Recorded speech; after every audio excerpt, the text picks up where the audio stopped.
Dans cette vidéo, nous allons voir comment ajouter des filtres afin de limiter les résultats de la recherche.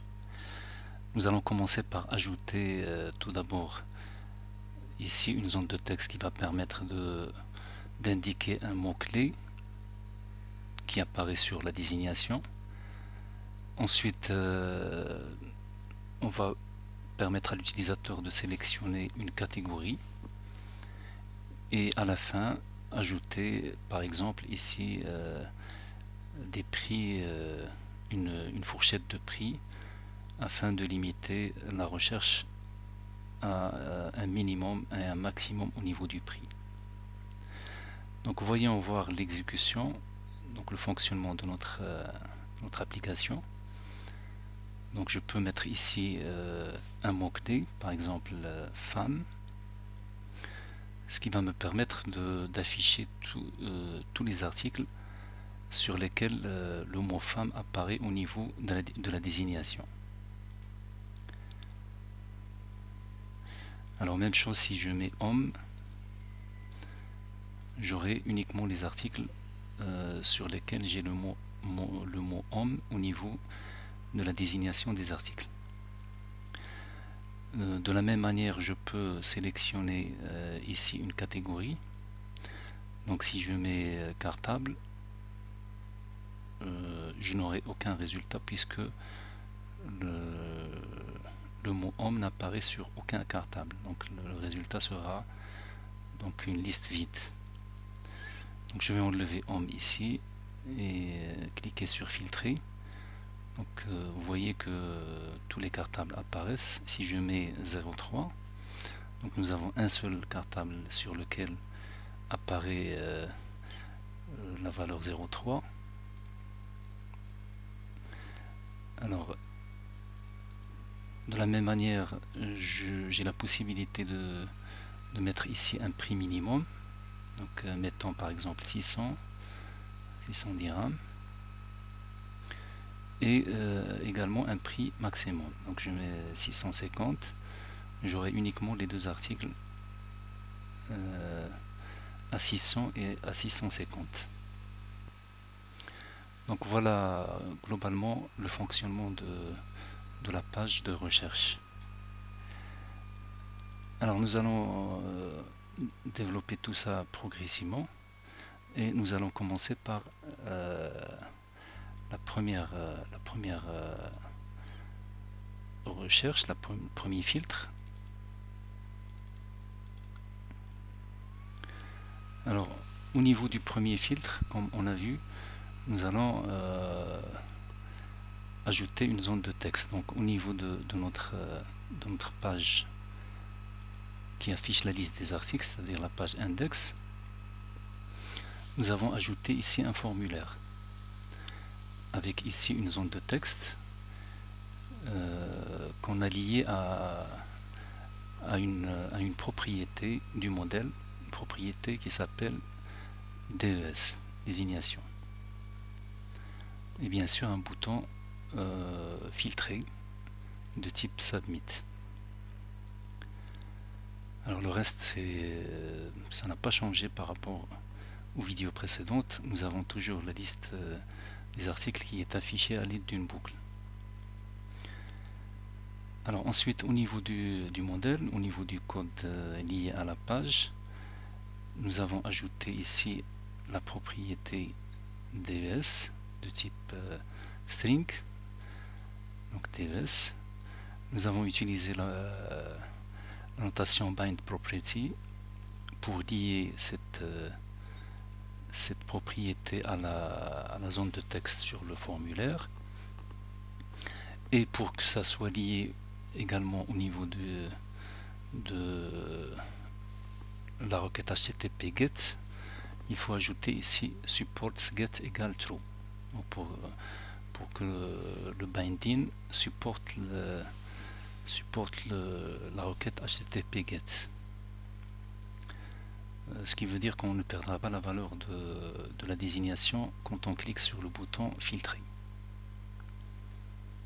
Donc au niveau de la méthode onGet, on va donc écrire cette requête, requête link qui permet tout simplement de sélectionner les articles à partir de la base de données. Alors, nous allons par la suite voir est-ce que la désignation n'est pas vide ou n'est pas nulle. Donc, on ne pourra pas mettre un where au niveau de la requête si la désignation n'est pas remplie par l'utilisateur. Donc il faut qu'il y ait au moins un caractère pour qu'on puisse ajouter le where pour la requête link. Donc ici on ajoute la requête, on ajoute le where à la requête. Where désignation contains DES, c'est-à-dire la désignation contient ce mot-clé qui a été fourni par l'utilisateur. Ensuite on construit, on exécute la requête avec cette commande. Donc cette commande va construire bien sûr la liste des articles qui répondent à ce critère lorsque la désignation n'est pas nulle ou bien n'est pas vide. Dans le cas contraire, bien sûr, nous aurons ici tous les articles de la table articles au niveau de la base de données. Donc voyons l'exécution.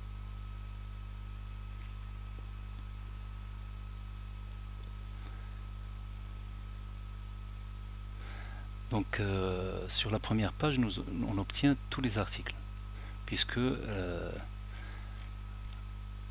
la zone de texte est vide.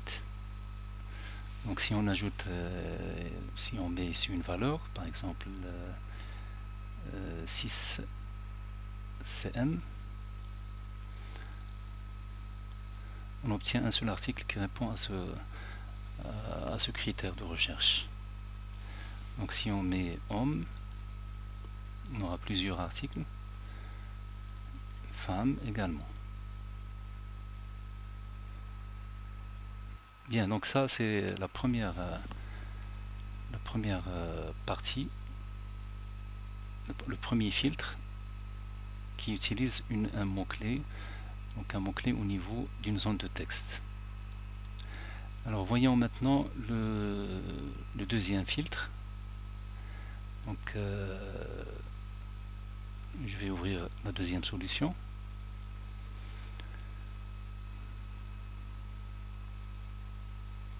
Donc sur cette deuxième partie, notre filtre se compose également d'une liste déroulante qui permet à l'utilisateur de choisir une catégorie.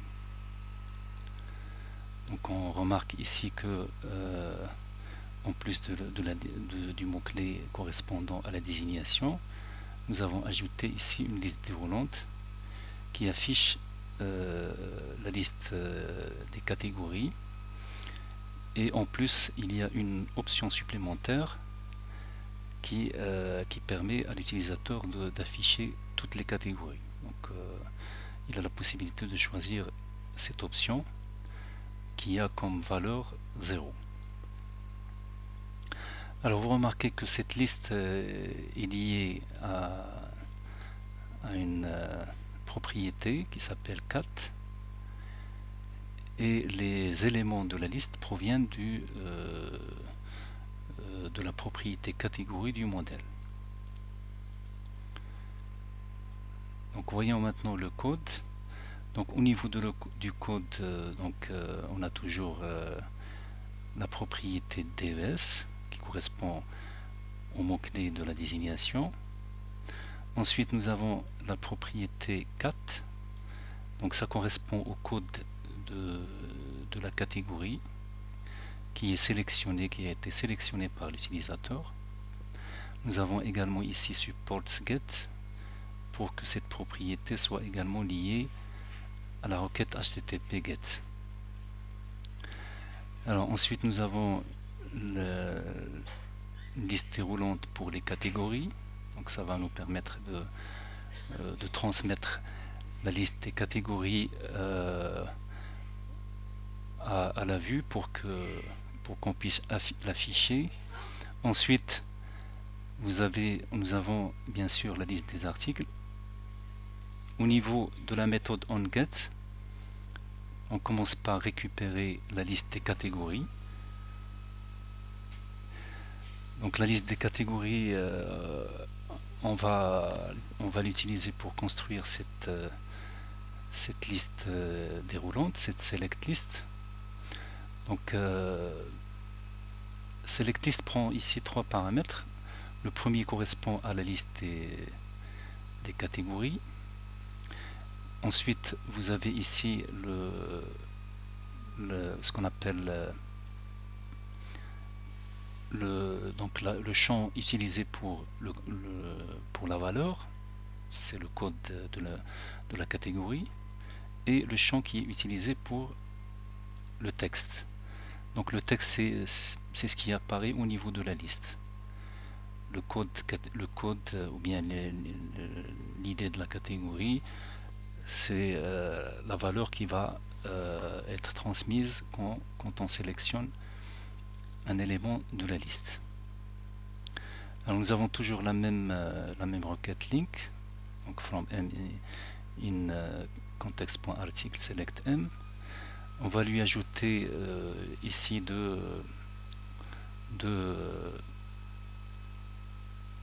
options where. Donc ici la première option where, donc where le code catégorie est égal à la variable 4. Ça correspond bien sûr au code de la catégorie qui a été sélectionné par l'utilisateur. Ensuite, lorsque la variable des n'est pas nulle et n'est pas vide, on a toujours l'option where désignation contains des.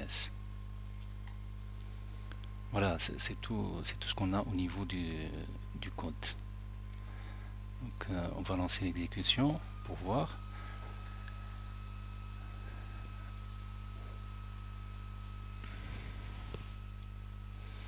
Donc nous avons le même fonctionnement que tout à l'heure.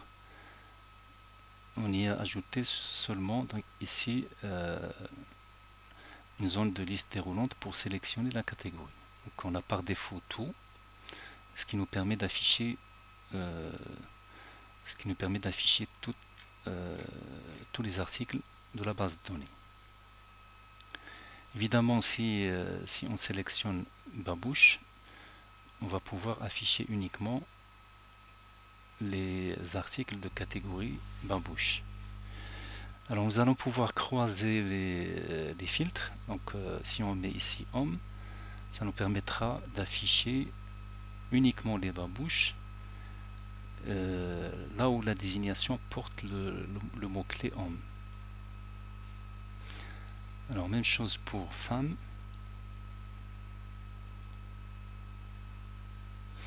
Donc si on met par exemple Jellaba, donc là aussi on a Jellaba avec les désignations qui portent le mot femme. Si j'enlève le mot femme, j'obtiens tous les Jellaba. Voilà. La troisième solution comprend en plus de ces deux filtres, un troisième filtre qui va permettre à l'utilisateur de sélectionner les articles en fonction de leur prix.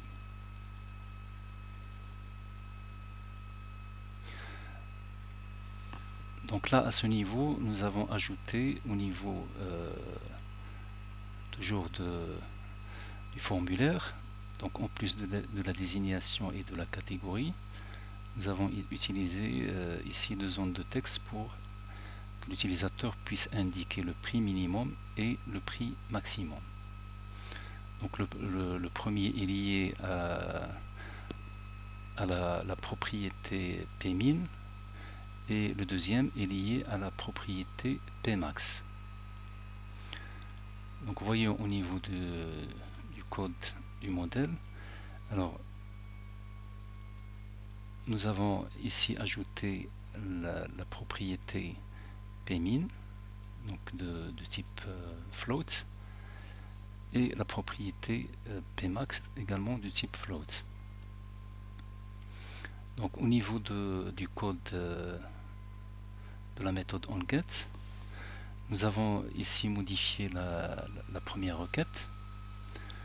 Donc au niveau de la première requête, nous avons ajouté un premier where m.prix supérieur ou égal au prix minimum. Alors pourquoi on s'est permis de mettre ça au niveau de cette requête? Parce que le prix minimum aura comme valeur 0 lorsque l'utilisateur n'a rien saisi. Donc étant donné que tous les prix sont supérieurs ou égaux à 0, donc ça ne fait aucun mal donc d'avoir ce where au niveau de la première requête, la requête de base. Et puis bien sûr ici on ajoute le where pour la catégorie, where pour le mot-clé de la désignation, et enfin lorsque le prix max est supérieur à 0, donc lorsqu'on a une valeur au niveau du prix max, ici on ajoute un where prix inférieur ou égal au prix maximum qui a été spécifié par l'utilisateur. Voilà, c'est tout. À la prochaine.